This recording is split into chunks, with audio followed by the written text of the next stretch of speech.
Bonjour, aujourd'hui nous allons parler de quand tu as l'impression que tu ne tombes jamais amoureuse. Alors c'est quelque chose qui revient souvent avec les membres du programme, elles arrivent, elles s'inscrivent, puis tout à coup elles me disent bon, je crois que je ne vais jamais tomber amoureuse. Et finalement, je ne suis pas faite pour aimer ou pour être en couple.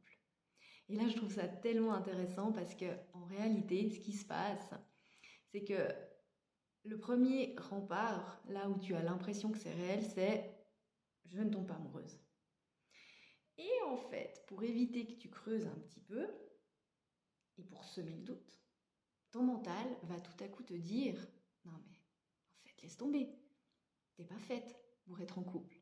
Et ça va sembler être une super idée.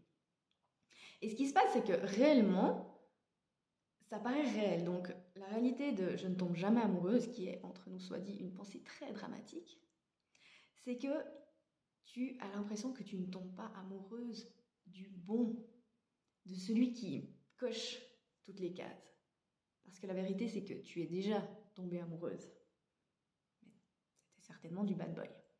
Et le gars qui clean, qui est sympa, qui est peut-être même fou de toi, et qui sur papier coche toutes les cases, tu ressens rien.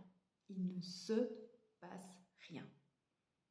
Donc forcément, pour donner un sens à ce qui se passe, la petite voix dans ta tête, l'ego, le mental, va te dire, bah, en fait, t'es juste pas faite pour être en couple.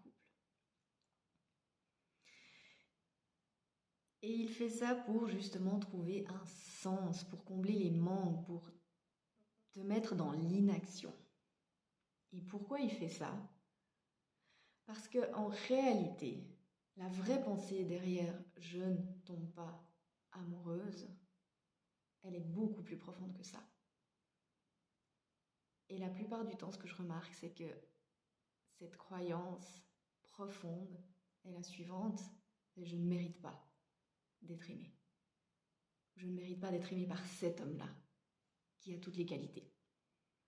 Donc en fait, ça a été créé, choisi parce que quelqu'un qu'on ne nommera pas, quand tu étais toute petite, n'a pas été là, ne t'a pas écouté quand tu as eu un problème, par exemple. Hein. Là, on part dans les blessures du passé.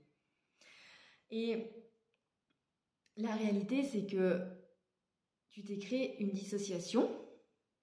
Donc, soit j'ai le flash, mais la relation n'aboutit pas, ou c'est quelqu'un qui ne me traite pas bien. Soit il y a tout, il me traite bien, mais il n'y a pas le flash. Comme ça, tu prends pas de risque. Parce que si tu prenais le risque de te dire, bah oui, en fait, je mérite d'être aimé et je vais trouver cette personne. Là, on part dans autre chose. Il va peut-être découvrir un jour quelle horrible personne tu es. Et partir, et tu vas souffrir. Donc tout ça, c'est un mécanisme de protection qui est vraiment hyper efficace. Parce qu'à chaque fois, je pose la question aux membres qui me disent ça, je dis, mais si je te livrais là, l'homme de tes rêves, devant ta porte, maintenant, tu es sûr que ça va fonctionner, qu'il va t'aimer, que tu vas l'aimer, que ce sera génial, que jamais vous allez vous ennuyer. Tu vas vraiment me dire, non, non, tu sais, moi j'ai décidé, je ne suis pas faite pour être aimée. En général, là, il y a c'est vraiment le bon, hein, tu me livres. Là, le cerveau, il résiste, il bug, il dit non, il résiste, non, ça n'existe pas. Et c'est là qu'elles comprennent. Et c'est là qu'on peut faire émerger la résistance de base. Pas celle qui est en haut de l'iceberg, celle qui est en bas, dessous, que tu as écrasé, parce que tu as empilé plein de résistance. Et une fois qu'on pousse le domino de cette résistance-là, ça change tout. Tu peux refaire des associations de « et oui, je peux tomber amoureuse de quelqu'un, avoir le flash et qu'il ait toutes les qualités et avec qui ça fonctionne. » Et non, il ne va pas découvrir un jour que tu tu es une horrible personne.